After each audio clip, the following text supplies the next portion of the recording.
Pangwalong kabanata. Kailangan na nating kumilos or else mamamatay ka. Pearl said. Kumikilos na si Larry, ang ibang kalaban ni boss, you need to kill them. I don't have plan to kill Larry.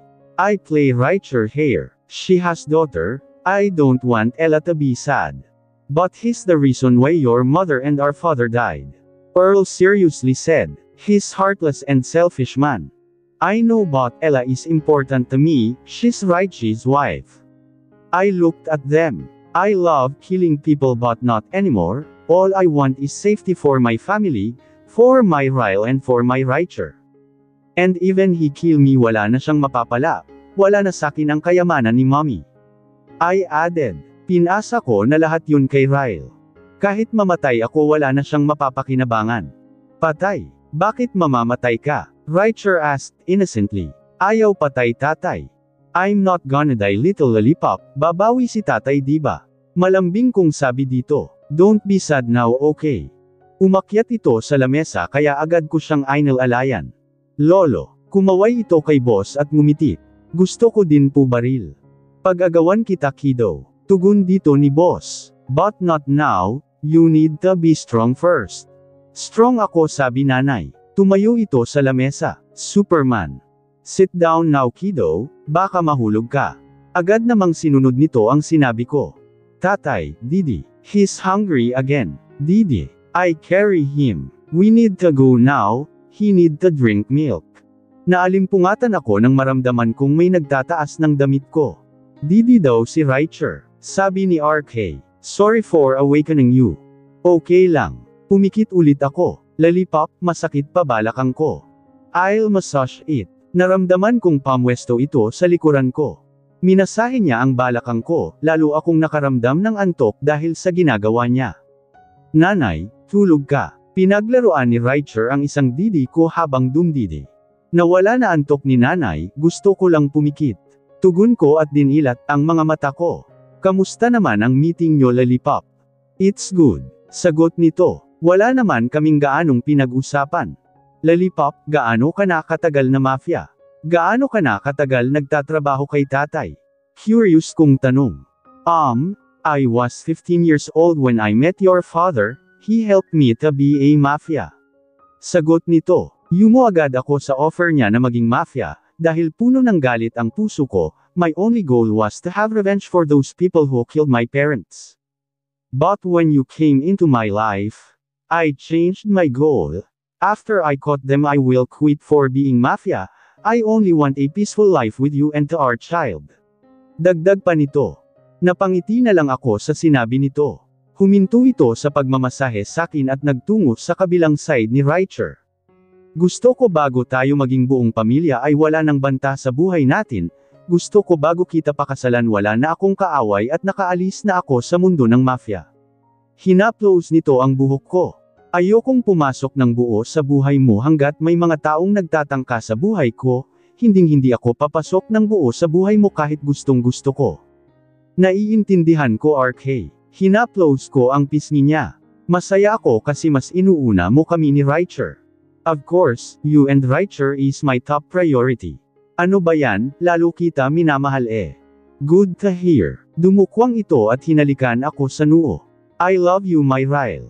Mas mahal kita lollipop ko. Mas mahal kayo ni Richer. Sabad ni Little Lollipop at tumigil sa pagdidi. Love. Tapos ka na bang dumid? Tanong ko dito at pinanggigilan ang matambok niyang pisngi. Busog na po ako. Sagot nito kaya tinago ko na ang boobs ko. Tatay, higa katabi nanay. Sumunod naman si RK sa sinabi ng anak, pagkahiga nito sa tabi ko ay agad umupo si Richer sa tiyan niya. Tatay kailan po ako pwedeng mag-school? Nakangusong tanong nito. Pag 4 ka na, ipapasok ka ni tatay sa daycare, ibig sabihin po mag-school ka na. Sagot sa kanya ni RK. Kaya dapat marunong ka nang magsulat ng pangalan mo. Sabi ko dito. Marunong na po ako kaya, nituturuan ako ni Ninang Iska. Sabi nito. Tapos po sabi ni Ninang Po, paglaki ko ay matututunan ko din gumawa ng bata. Nanlaki ang mga mata ko sa sinabi nito, punyeta talagang bakla yun. Bad yun anak. Saway ko dito. Huwag kang makikinig mo. Sabi ko dito. Single pa din si Pooh, Nadala sa huli niyang karelasyon na binugbog siya, si Iska naman ay may asawa na. Ang asawa niya ay si Behag, may 2 anak na nga eh. Sabi naman ni Ninong Behag, pakasalan ko si Isa para maging mayaman sila. Sabi pa ng madaldal kong anak. Pero ayaw ko kay Isa. Hay nako, wag mo munang isipin ang mga ganyan anak, enjoyin mo ang pagkabata mo. Bad influence talaga ang 3 yun sa anak ko. Sabihin mo sa kanila na tutulungan sila ni tatay mo kagaya ng pagtulong nila sakin. Sabi dito ni RK. Okay po. Opo. Nasa matino ng pag-iisip si RK, mukhang kailangan ko itong bakuran maigi laban kila po, lalo na kay Iska. Kahit may asawa yun, malandi pa rin yun. Dito kayo tumira, sabi ni tatay habang nililibot ang paningin sa bahay namin. Umuwi kami ngayon dito sa bahay namin sa squatter, ang daming ang chismos ang nakatingin sa amin eh. Yung katabi po nitong bahay, doon kami nakatira ni Ella. Sabi ni Raichi, pinagawa ko yun, di ba astig ako? Tomboy, sabay-sabay kaming napatingin sa pinto nang bumukas, ang pinto at iniluwal nun sila Iska. Ang ingay mo bakla, saway ko dito, ingay-ingay mo. Totoo ba bakla? Rich ka na. Nakangising lumapit sakin si Pooh. Beken naman, kahit maging katulong mo lang ako o. Kahit maging aso mo na lang si Behag. Sabi naman ni Iska. Ikaw mandurukot ka lang dati ngayon rich ka na. Mga gaga, hindi ako yung mayaman, si tatay yun. Parehas ko silang binatukan. At saka mahiya naman kayo kahit konti kahit alam kong wala kayo nun. In fairness, madirelin, ang pogi ni bib mo. Malantad na sabi ni Po at hinampas sa braso si nanay. Pangit yan, pinatulan ko lang. Tugon ni nanay. Love naman. Reklamo ni tatay pero inirapan lang siya ni nanay. Fu, Iska, Behag, kamusta na kayo? Nagsalita si RK kaya napatingin sila dito. Kita ko ang panlalaki ng matanong 3, tumulo palaway ni Po at Iska kaya napangiwi na lang ako. Mga sala hula. Lollipop. Gulat na sabi ni Pooh. Hiya, bumalik ka na, lalo kang gamwapo. Ano na, tagal mong nawala hindi ka na baliw. Si Iska, hiya, ang pogi, payakap nga dyan. Nilapitan nung dalawa si Lollipop pero bago pa nila ito mahawakan ay agad akong hamarang. Manahimik, tama na yung batian lang. Masungit kong sambit. Iska, mahiya ka nandyan asawa mo. Napakadamot mong tomboy ka. Nilapitan ni Pooh si Raicher at binuhat. Botchog, yung nanay mo napakadamot. Bawal mo po talaga yakap tatay ko, dapat si nanay lang.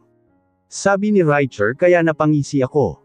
Mga selfish kayo. Umirap ang bakla pero tinuwanan ko lang siya. Raicher, nagluto si Ninang ng halaya, di ba favorite mo yun? Opo, Ninang pengi ako. Terrace sa apartment, chikahan tayo. Ayan ni Iska, bilis na. Naunang lumabas ito kasama ang asawa, sumunod naman sa kanya si Pooh na buhat si Raicher. Sama kayo. Tanong ko kila nanay. Hindi na, sige na. Sabi ni nanay. Gagawa lang kayo ng milagro eh. Bago pa ako mabato ni nanay ay agad ko nang dinala palabas si RK. Pogi, welcome back. Tagal mong nawala kamusta na? Ang daming bumabati sa kanyang mga kapitbahay namin na kinagiliwan din siya dati. Maayos na ho ako. Magalang na sagot ni RK at ngumiti sa kanila. Lollipop. Hinarang kami ni Jomod kasama ang mga kaibigan niya. Bumalik ka na. Jomod. Nag-fist bump sila. Kamusta na? Binata ka na Oo naman, tuli na nga ako eh. Sagot nito. Laban tayong text, sigurado panalo na ako. Sa susunod na may gagawin pa ako eh. Ginulo ni RK ang buhok nito. Sige na. Sige Lollipop. Nagtungo kami sa apartment ni Iska at nadatnan namin silang kumakain na. Upo kayo, sabi ni Iska na buhat si Barb bunso niya. Isa si tatay ko yan. Lumapit si Raicher sa amin at kumandang kay RK. Di ba sabi ko sa'yo may tatay ako at pogi din eh. Ngumuso lang si Isa bago nagpatuloy sa pagkain. Lollipop, kailan nyo balak sundan si Raicher? Tanong agad ni bakla kaya mabilis ko siyang sinaman ng tingin. Hindi ko pa alam. Pinagsiklap nito ang mga kamay namin. Siguro kapag kinasal na kami. Taray, hindi ko akalaing makakabuo kayo nung time na baliw ka. Sabi ni Iska. At dito nyo pa talaga ginawa si Raicher. Mga hayop na mga ito. Bakit ba yan ang pinag-uusapan natin? Inirapan ko sila para itago ang hiya ko. Anong gusto mong pag-usapan natin? Yung panahong, todo tanggi ka pa sa feelings mo kay Pogi. Yung nandidiri ka pa. Nginisihan ako ni Pooh. Malakas sense ko kay Cupido, undenial ka lang bruha ka. Sa sobrang lakas nga ng sense mo kay Cupido, ilang beses ka nang muntik makomatos, dahil sa mga naging jowa mo. Nawala ang ngisi niya kaya ako naman ang ngumisi. She, hindi kasi nila ang tunay na definition ng beauty. Where are they now? Seryosong tanong dito ni RK. Pag-alagala ang mga hinayupak na parang walang ginawang karumal-dumal. Sagot nito. Give me their name, ako nang bahala sa kanila. Ngumiti si RK pero imbis na mapangiti din ay napangiwi na lang ako. Huwag mong ibibigay po, kilala ko likaw ng bituka nito, siguradong bubugbugin niya yon. Sabi ko. Ayos nga yun para makaganti ako eh. Tumingin ito kay Lollipop. Lista ko, ikaw na bahala. Yeah, what our friends are for. Diyos mio, mahabagin. Ang dami mo dada, sampal ko kaya suso ko sa iyong mukha. Kanta ni Richer kaya agad akong napatingin sa kanya. Hoy bata, anong lumalabas dyan sa bunganga mo ha? Sabi ko dito. Katatapos ko lang maligo at pagpasok ko ay yan kaagad, ang bumungad sakin, si RK ay nasa labas pa, dahil may pag-uusapan daw sila ni tatay. Lagi kaya yun pinapatugtog ni Jomod kapag nasa computer shop kami. Sabi nito at tumayo sa kama. Bitch na peke, ang dami mo dada. Sampal ko kaya suso ko sa iyong mukha. Tumigil ka masama yun. Sabi ko dito at umupo sa kama. Lahat ng kalokohan alam mo. Singer ako, masama ba kumanta? Ngumuso ito. Hindi na yun kakantahin ko, iba na lang. Yung matinong kanta ang kantahin mo, hindi yung puro kalokohan. Kinuha ko yung lotion ko sa drawer at nagpahid. Pasumpa-sumpa ka pa, ina ka. Muntik ko na siyang mabato ng lotion dahil sa sunod niyang kinanta. Richer, sinaman ko siya ng tingin. Gusto mo sampal ko sa'yo otong lotion na hawak ko? Hindi na nga eh. Umirap ito sakin bago humiga sa kama. Kakanta lang eh, damot. Hindi ako mademo, puro kasi kagaguhan ang kinakanta mo. Sabi ko dito, wag mo akong artehan kapag pinapagalitan kita, baka mapalo kita ng hanger, gusto mo. Siguro hindi mo na ako mahal. Nanggigilid ang luhang tumingin ito sakin. Bakit si Ninang Iska? Kapag kumakanta ng ganun si Isa, tinatawanan lang nila. Iba ako Richer, ayoko kitang lumaki ng barumbado at bastos ang bunganga. Nilapag ko ang lotion at hinarap siya. Sabihin mo, bakit ka na naman sinusumpong? Hindi na kita love, dahil ba hindi kita pinainom ng coke? Tanong ko. Tuluyang tumulo ang mga luha nito. Konti lang naman gusto ko po eh, hindi mo ako binigyan, lahat nibigay mo kay Papa Ryan. Favorite ko diba yung coke? Ayun, nagkaalaman din. Richer, mahihirapan kang matulog ngayon kapag pinainom kita at diba bawal ka ng coke dahil sa UTI mo. Nilapitan ko siya pero lumayo ito. Richer. Gusto ko coke kasi nanay eh. Ito ang hirap sa kanya, kapag gusto niya kailangan ibigay mo, dahil kung hindi sampungin. Mukulat ka na, pinaseryoso ko ang boses ko. Di ba kapag pwede naman binibigay agad ni nanay? Why my little lollipop is crying? Bumukas ang pinto at iniluwal nun si RK. Ryle. Sinusumpong. Sagot ko. Dahil sa coke kanina. Tahan na. Nilapitan nito si Richer at pinunasan ang mga luha nito. Diba, sabi ni nanay bawal kasi bad sa health mo. Richer, kailangan mong makinig kay nanay kasi para rin naman po iyon sa health mo. Opo, tumango ito. Pero kanina kakanta ako, nagalit si nanay.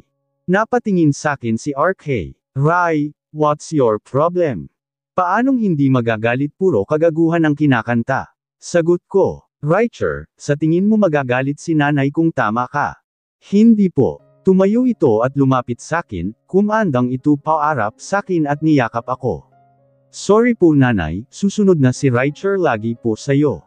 Huwag nang nukulat ah. Opo, tumango-tango ito. Matutulog na lang sinumpong pa, naglalambing lang ata yan. Pinunasan ko ang mga luha niya at halikan siya sa muka. Talaga naman ang baby na yan. Nay, kilati. Humadjakik ito habang pilit umiiwas sa mga halik ko. Nanay. Monster si nanay. Tinaas ko ang kamay niya at hinalikan siya sa kilikili kaya lalo siyang natawa. Tatay, tulong. Ryle, enough. Lumapit sa amin si RK. Binuhat ako nito palayo kay Richer at nilapag sa kama. Pinagtutulungan niyo akong mag-ama. Kinurot ko ang pisngi niya. I love you. Hinalikan ako nito sa labi, bago lapitan si Raichi. My little lollipop. Tatay. Tumawa ito nang ilagay siya ni RK sa batok nito. Nanay, matangkad na po ako, hindi mo na ako malalabanan. Ganun. Okay lang kahit walang didi. Nginisihan ko siya. Nanay, ngumuso ito. Wag po yun. Joke lang ito naman, alam naman namin na matako sa gatas ang Richer namin. Kaya love nyo po ako eh. Nag-beautiful eyes ito. Di ba pogi ko nanay? Oo, ang gwapo-gwapo mo anak. Natawa ito. Tatay, timpla mo na ako milk sa bottle ko. Oh, akala ko ba gusto mo lagi dead-id kay nanay tuwing gabi? Gusto ko bottle muna, di ba nakakagat ko didi mo? Nasasaktan po ikaw kaya bottle muna si Richer. Ang sweet naman ng baby na yan. Nginitian ko siya. Teres sama si nanay magtimpla ng milk. Let's go. Binaba ni RK si Richer at kinarga na lang, nagtungo kaming tatlo sa kusina. Ilang takal ng gatas? Tanong ni RK. 3, tapos konting mainit na tubig at saka mo lagyan ng tubig na hindi mainit. Tumango lang ito bago magsimulang magtimpla. Ang unfair. Kahit nagtitimpla lang siya ng gatas, ang gwapo niya pa rin at ang hot. Ryle ko, baka matuno ako niyan. Nakangising lumingon ito sa akin habang inaalog yung bote. I know you love me, wag naman masyadong halata. Ang swerte mo nga na pinatulan kita eh. Kinindatan ko siya. Tumigil ako sa panchichicks para lang sayo. I'm lucky then. Lumapit ito sa akin at hinapit ako sa bewang. You're so beautiful Ryle ko, I love you. Mahal na mahal kita poging lollipop ko. Nilapit ko ang mukha ko sa kanya at hinalikan siya sa labi. Didi, singit ni Richer na nakapatong sa lamesa. Inuna nyo pa yung kiss kesa padedihin po ako, bad yun. Natawa lang kami sa sinabi nito. Haste, ang cute ko talaga anak ko.